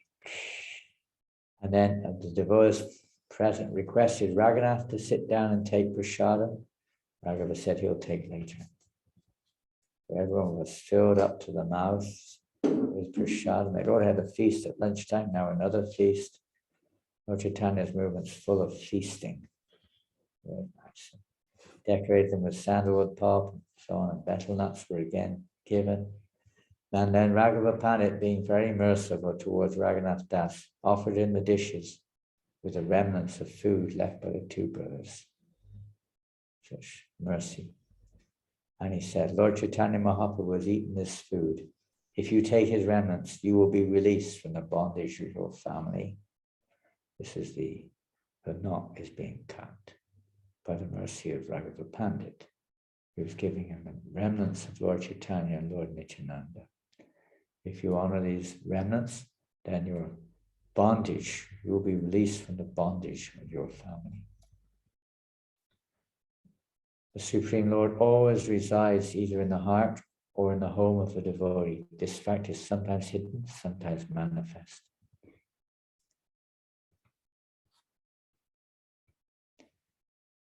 So then the next day, Nityananda sat down with his associates under that same tree. Raghunath came there, worshipped his lotus feet, and then made submitted a request through Raghava Pandit. He said, I am the lowest of men, the most sinful, fallen, and condemned. Nevertheless, I desire to attain shelter at the lotus feet of Sri Chaitanya Mahaprabhu. Like a dwarf who wants to catch the moon, I've tried my best many times, but I've never been successful. Every time I tried to go away and give up my home relationships, my father and mother unfortunately kept me bound up. No one can attain the shelter of Chaitanya Mahaprabhu without your mercy. But if you are merciful, even the lowest of men can attain shelter at his lotus feet. Although I am unfit and greatly afraid to submit this plea, I nevertheless request you, sir, to be especially merciful toward me by granting me shelter at the lotus feet of Sri Chaitanya Mahaprabhu. Placing your feet on my head, give me the benediction I may achieve the shelter of Sri Chaitanya Mahaprabhu without difficulty. I pray for this benediction. After hearing this appeal by Raghunath Das, Lord Nityananda Prabhu smiled and told all the devotees, Raghunath Das's standard of mature happiness is equal to that of Indra, the king of heaven. Because of the mercy bestowed upon him by Sri Chaitanya Mahaprabhu, Raghunath Das, although situated in such material happiness, does not like it at all. Therefore, let every one of you be merciful toward him and give him the benediction that he may very soon attain shelter at the lotus feet of Sri Chaitanya Mahaprabhu. Notice that Lord Nityananda is now going one step further. It's not just Lord Nityananda, it's the mercy of the devotees. One gets the mercy of Lord Nityananda by the mercy of the devotees. One who experiences the fragrance of the lotus feet of Lord Krishna does not value even the standard of the happiness available in Brahmaloka, the topmost planet. What to speak of heavenly happiness? Lord Krishna, the Supreme Personality of Godhead, is offered sublime poetic prayers by those trying to attain his power. Thus he is known as Uttama Shlok. Being very eager to attain the association of Lord Krishna, King Bharat, although in the prime of youth gave up his very attractive wife, children, beloved friends, and opulent kingdom, exactly as one gives up stool after excreting it. Then Lord Nityananda Prabhu called Raghunath Das near him, placed his lotus feet upon Raghunath Das's head, and began to speak. My dear Raghunath Das, he said, since you have arranged the feast on the bank of the Ganges, Sri Chaitanya Mahaprabhu came here just to show you his mercy. By his causeless mercy, he ate the chip rice and milk. Then after seeing the dancing of the devotees at night, he took his supper. Lord Chaitanya Mahaprabhu, Gaura Hari, came here personally to deliver you. Now rest assured that all the impediments meant for your bondage are gone. Chaitanya Mahaprabhu will accept you and place you under the charge of his secretary, Swarup Damodar. You will thus become one of the most confidential internal servants and will attain shelter at the lotus feet of Sri Chaitanya Mahaprabhu. Being assured of all this, return to your own home. Very soon, without impediments, you will attain shelter at the lotus feet of Lord Sri Chaitanya Mahaprabhu. Lord Nityananda had Raghunath Das blessed by all the devotees, and Raghunath Das offered his respects to their lotus feet. After taking leave of Lord Nityananda Prabhu and all the Vaishnavas, and the story goes on, and we'll finish there with the story, and I hope you could follow. I had to go a little quickly, I'm afraid, because of the time frame. And so that's the essence of this festival. There's one more aspect to it that through Raghava Pandit, Raghunath Das wanted to offer gifts to all the devotees. He had, of course, opulence. He gave everything to the devotees, all of his wealth, basically speaking. He distributed so many gold coins to different devotees, etc., etc. So giving gifts to the devotees, offering one's life to the devotees in the form of service of whatever way we can, is the way we get Lord Nityananda's mercy, and Lord Chaitanya's mercy, and the mercy of the residents of Vrindavan, the mercy of Radharani, and ultimately Krishna's mercy. This is the procedure taught in this wonderful pastime, Chiradoi Mahotsav. I'll just see if we finished it. Yeah, I'll just go back just a couple more minutes. We're going to go back on the screen, save, screen share, I mean, say. I hope you know this one here. Eta kahilun raganatera milan, ihaye shune paya chaitanya charan. Thus I have described a meeting of Raghunath Das with Sri Chaitanya Mahaprabhu. Anyone who hears about this incident attains the lotus feet of Sri Chaitanya Mahaprabhu. Bhaja Bhaja Bhai, Heno Prabhu Nityananda, Janhara Pasari Pai, Prabhu Gaurachandra. Oh brothers, just worship Nityananda Prabhu, by whose mercy one can attain Lord Gaurachandra. Ye Shunai Nityananda Prabhu Rakyam, Tahare Miliva Gaurachandra Bhagavan. One who hears the topics of Nityananda Prabhu will attain the lotus feet of Lord Gaurachandra. Just see for yourself how Nityananda Prabhu has blessed the people of this universe with a treasure of devotional service. Chaitanyara Adibhakta Nityananda Rai, Chaitanyara Yashavaise Janhara Jivai. Lord Nityananda is the foremost devotee of Lord Chaitanya, for the glories of Lord Chaitanya always reside on his tongue. Ahanisha Chaitanya Kata Prabhukai, Tanre Bhajire Se Chaitanya Bhakti Hai. Day and night, Lord Nityananda chants the glories of Lord Chaitanya. So when one worships Nityananda, he certainly attains devotion for Lord Chaitanya. Adideva Jaya Jaya Nityananda Rai, Chaitanya Mahima Spure Janhara Kripai. All glories to Lord Nityananda, who is the first manifestation of Lord Chaitanya. The glories of Lord Chaitanya become manifest by his mercy. Chaitanya Kripaya Hai Nityananda Rati, Nityananda Janileya Padnahi Kati. One becomes attached to Nityananda by the mercy of Chaitanya. And one who knows Nityananda never faces any adversities. Samsarera Parahana Bhaktira Sakare Yedu Vive Sevajuka Nitai Chande. Those who worship, those who wish to cross the ocean of material existence and drown in the ocean of devotional service must worship Lord Nityananda. Nityananda Ram ki jai, Shri Chiradoi Maha Mahotsav ki jai, Shri Raghunath Das Goswami ki jai, Agaur Premanandi. Hare Krishna. Hare Bol. Oh, sorry, it went on a little long today, but that pastime's quite long and didn't want to miss it. I only get this opportunity once a year. It happens to fall on a Sunday this year, so at least in France it falls on a Sunday.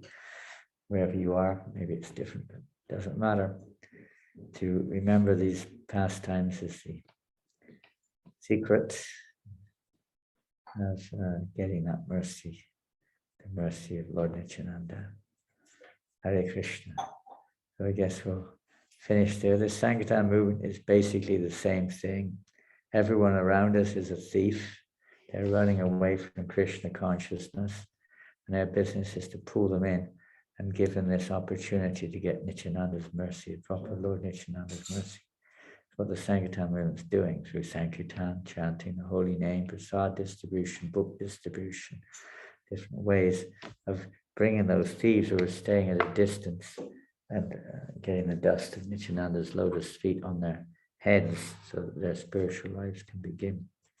And sometimes it's not just a one little dust, sometimes there's a rock on their heads and they collapse immediately, surrender immediately, especially when they get books. They're like mountains. These books are like transcendental mountains crashing on people. So they may not see it like that, but eventually they will submerge people in devotional service. Let us also, like Raghunath Das, let us also become a instrument of Lord Chaitanya's will, and by assisting the Lord Nityananda and his followers, assisting them in spreading this mercy, distributing prasad in its various forms far and wide, all over the universe. Okay. Hare Krishna. Here's from Australia. Should we concern ourselves with making money or how to get food, shelter, etc., or should we just depend on Krishna? Where do we draw the line in the sand? And how do we know if we are doing everything for Krishna or it isn't just something superficial, ritualistic process? The line of devotional service of devotees, the movement which Srila Prabhupada has given us, is meant to, and pure devotees are to give us this guidelines so that we may not be clear what's going on, but if we're engaged by pure devotees of the Lord, that service is offered to Krishna. So it is devotional service. Some may not consider it pure, but Rupa Goswami considers it a part of pure devotional service because it's offered to the pure devotees of the Lord. And should we depend on, we should do both. Krishna says to Arjuna in the Bhagavad Gita that he should do his duty and depend on him at the same time. It's not that we're doing it by doing our duty, but we have particular natures given to us by Krishna. It belongs to Krishna. It should be used in Krishna's service. That will purify us if we use our nature in Krishna's service, much as we can, under guidance of those who are purer than we are, or acting under the authority of those who are pure. And that way we'll become Krishna conscious. So that is a form of depending on Krishna. We're depending on devotees. We're depending on temple. We're depending on the process, whatever it may be. It's a form of depending on Krishna, but we can also be more conscious of Krishna at the same time. All your activities, tasmat sarveshu kalishu, mamanusma vidicha. All your activities, just be conscious of me. Work always under my direction. Your active is dedicated to me. Your mind and intelligence fixed on me. You will attain me without a doubt. So this consciousness of Krishna is also meant to be there. It's not just doing things. That's qualifying us, as we read in the Bhagavatam verse, that one may become qualified to hear, eagerly to hear the pastimes of the Lord, or to hear them with care and attention, to hear about Krishna as our heart becomes purified by serving those devotees who are pure. Both.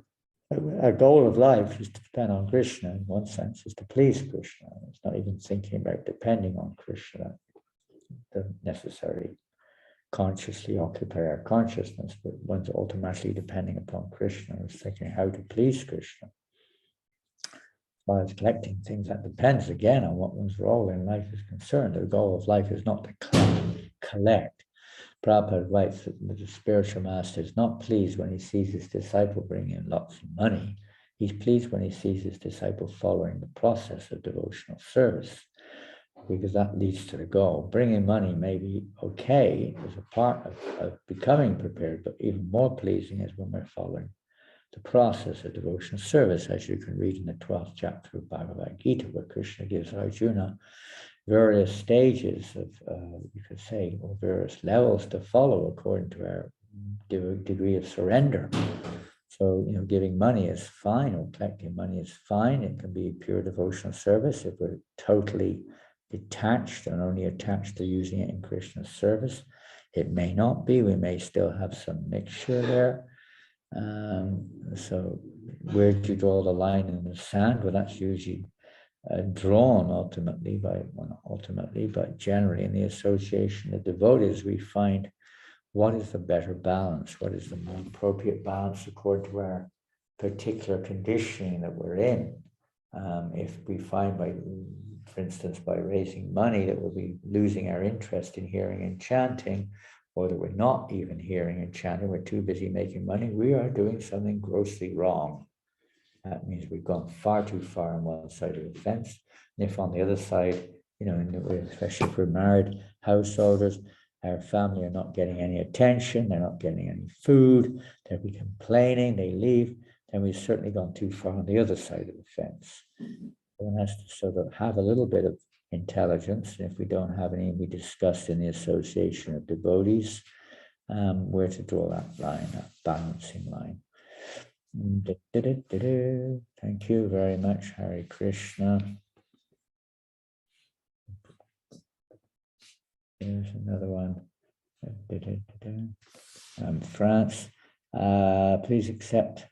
Okay, thank you. Blessings. Can we read Chaitanya Charitamrita at the same time as Srimad Bhagavatam to know more about Lord Chaitanya? Well, of course, not literally. We're not capable of reading two books exactly at the same time. We're not, maybe there's one great devotee, his name was Kalidas. He used to write lots of dramas, and he would write 4 dramas at the same time. He wouldn't write them, he would compose 4 dramas. He'd have scribes sitting around him, writing 4 different dramas at the same time. And he would speak to one quickly, and then it would take that particular scribe maybe 2 minutes to write it. In the meantime, 30 seconds, he'd speak quickly to the next scribe, another different drama, and then he would be writing. And by the time the other 3 of them finished, he'd get back to the first one with the next lines of that particular number 1 drama. He would go around like this, compiling 4 dramas, more or less simultaneously. But reading 2 books at the same time means, basically, as we're reading daily the Bhagavatam, can I read daily the Chaitanya Charitamrita? You can. Certainly we do in the temples. In many temples, they have every day a reading from various scriptures. When I joined just basically the day I joined, at that time we were reading every day 6 scriptures, 6, not 1 or 2, every day 6 in the classes. Nobody had any books. Nobody had their own books. There was only 1 or 2 copies in the whole temple of each book. So everyone would attend a class every day on each book, which was sometimes just 1 verse or sometimes a reading. We would hear every day Bhagavatam, every day Nectar Devotion, every day Upanishad, every day Bhagavad Gita, every day Krishna book, and 5 classes actually, and then 1/2 an hour in songs, singing Vaishnava songs. So 6 classes a day. We didn't have Chaitanya Charitamrita at that time. We had teachings of Lord Chaitanya, but I don't remember having a class of reading it, but maybe it was sometimes, I can't remember. But certainly those other 5 books, every day we would read together, these other 5 literatures, all sitting together. And one person may be reading, or we take turns to read, whatever. So Prabhupada has written these books for us. However, I don't know how much time you've got. Everyone's got a different schedule. But oftentimes we get a little confused. Prabhupada said clearly, maybe why we didn't have Chaitanya Charitamrita then, that first preliminary, Sambandha, Gyan, basically speaking, we get from Bhagavad Gita. So Abhidheya and Prayojan, they're all there, but especially Sambandha Gyan, knowledge, preliminary knowledge of the various truths, the Jiva Tattva, the Paramatma Tattva, the truth of the material energy, and various other energies there are described in Bhagavad Gita up to the point of surrender, up to the point of letting go, you could say, and taking shelter fully of pure devotional service. And in Bhagavatam, everything is there also, especially the process, the Abhidheya, especially is emphasized there to bring us to the Prayoja, and Chaitanya Charitamrita is the living example in this world of devotional service in pure essence of devotional service, Prayojana. So it's usually a bit later. So I would recommend, personally, I would recommend you study the Srimad Bhagavatam first. And if it happens to be that Chaitanya Charitamrita is being read, so be it, fine. But I would say preferably Bhagavad Gita is ongoing study, always there, is always new, ever fresh realizations when we read the Gita. Even if one's a self-realized soul, one will see it from different angles, not necessarily just you're not the body, but from many other different angles too. And Srimad Bhagavatam is always relished by all the pure devotees of the Lord. So I would say you study Bhagavatam first, and then when having studied the Bhagavatam for some time, you can ask again, and especially if we finish reading it through, we should read Chaitanya Charitamrita. Concentrate on the Bhagavatam, but this is not a general instruction, this is just advice. Chaitanya Charitamrita came a little bit later in our movement, 75. And there's a book called Teachings of Lord Chaitanya, which you can read, which is a philosophical summary of the essential teachings of all three, Sambandha, Abhidheya, and Prayojana. Lord Chaitanya teaching various followers in that book. We get a good grounding. Be a little difficult to understand otherwise. Bhagavatam also, we need a grounding in Bhagavad Gita to really understand Bhagavatam or to enter into it. Okay, thank you. And for Delhi, in terms of how much time should I give to in service? How much in personal sadhana? Sometimes out of passion, I involve too much in services, neglecting reading. Discuss it with if you have mentors or other devotees around you, who will surely help to protect us from this. It's something on a personal level or local level usually, which can be dealt with to try to help to get that balance. We do, or everyone has a natural inclination towards various activities or various places, various things that may be there, and our tendency is to go a little bit too much in one direction sometimes. So discuss it with local devotees. Of course, we know the 9 limbs of devotional service. One can attain perfection by any one of those 9 limbs.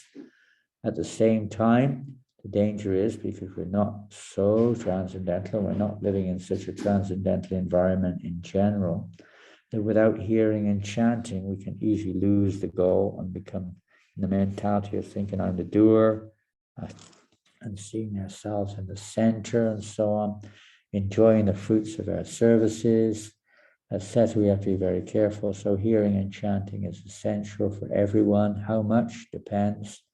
Discuss it. The morning program, if you're living in a temple, you have the morning and evening program. You should try to attend that at least. And if you miss it, then you should try to make up for that during the day. Prabhupada said every day, 2 hours hearing class or reading. So the classes used to be a lot of reading, a lot of hearing the scriptures. So at least that you should try to put aside time every day, either in the class or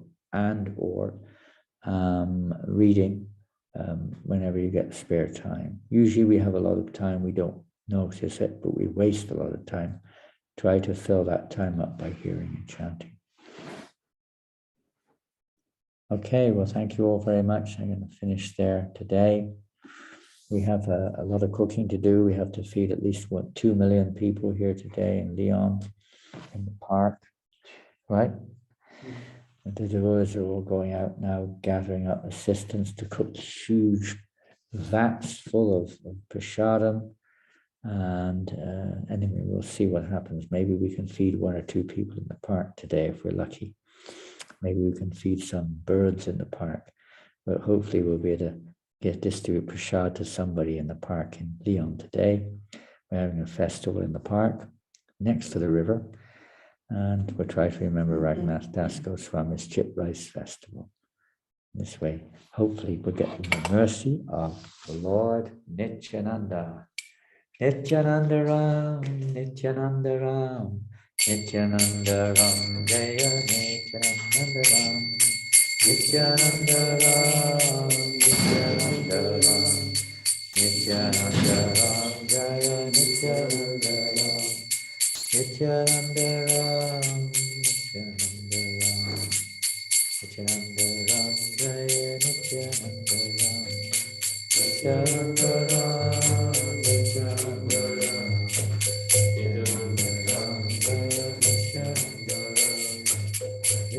Krishna, Hare Krishna, Krishna Krishna, Hare Hare, Hare Rama, Hare Rama, Rama Rama, Hare Hare, Hare Krishna, Hare Krishna, Krishna Krishna, Hare Hare, Hare Rama, Hare Rama, Rama Rama, Hare Hare, Hare Krishna, Hare Krishna, Krishna Krishna, Hare Hare, Hare Rama, Hare Rama, Rama Rama, Hare Krishna, Hare Krishna, Krishna Krishna, Hare Hare, Hare Rama, Hare Rama, Rama Rama, Hare Hare, Hare Krishna, Hare Krishna, Krishna Krishna, Hare Hare, Hare Rama, Hare Rama,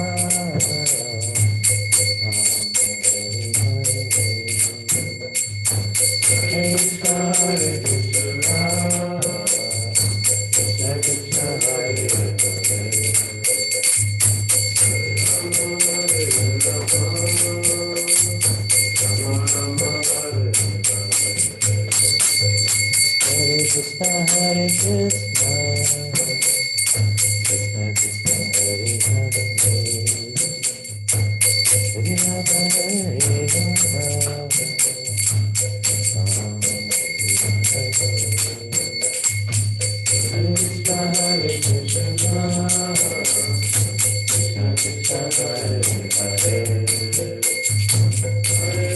Hare, Hare Rama, Hare Rama, Rama Rama, Hare Hare, Hare Krishna, Hare Krishna, Krishna Krishna, Hare Hare, Hare Rama, Hare Rama, Rama Rama, Hare.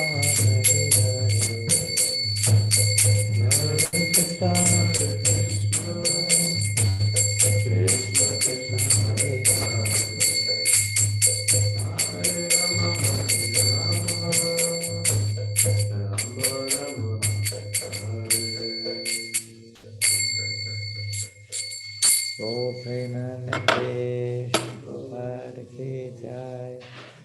Haribo, Haribo, Haribo.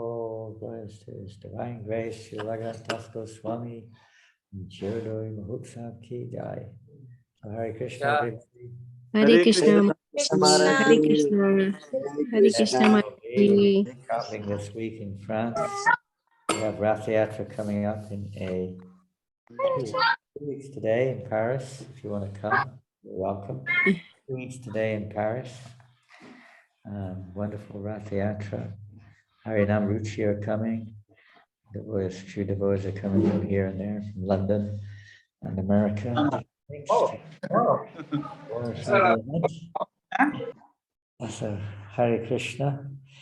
Hare Krishna, Mataji.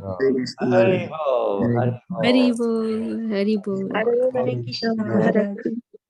Hare Ho.